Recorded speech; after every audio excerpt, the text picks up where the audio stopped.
আসসালামু আলাইকুম। আশা করি আপনারা সবাই ভালো আছেন। আমিও অনেক ভালো আছি। আমি আনসার মোহাম্মদ শাওন খান। আপনাদেরকে আজকে দেখাবো আমাদের গার্ডের যে পরিবেশ, গার্ডের যে ভিউ, কত সুন্দর গার্ড।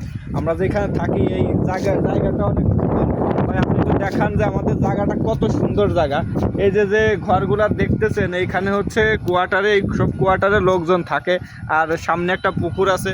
এখানে যত যত ময়লা আবর্জনা পানি আসে সব এইখানে আসে। আর সাইডে কোয়ার্টার, খুবই ভালো একটা জায়গা।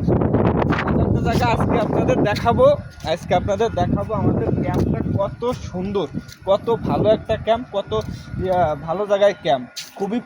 পরিবেশটা খুবই সুন্দর, খুবই ভালো পরিবেশ। দেখেন এটা হচ্ছে আমাদের ক্যাম্প। এটা হচ্ছে আমাদের ক্যাম্প। এই সামনে দেখেন অনেক গাছগাছালি আছে, মানে পরিবেশটা খুবই ভালো, খুবই সুন্দর। আমাদের ক্যাম্পটা হচ্ছে নারায়ণগঞ্জ ২৫০০ থানা, মোল্লাচর গ্রামে আমাদের ক্যাম্প। এই যে আসতেছে, দেখেন আমাদের উস্তাদ আসতেছে। উস্তাদ আসেন।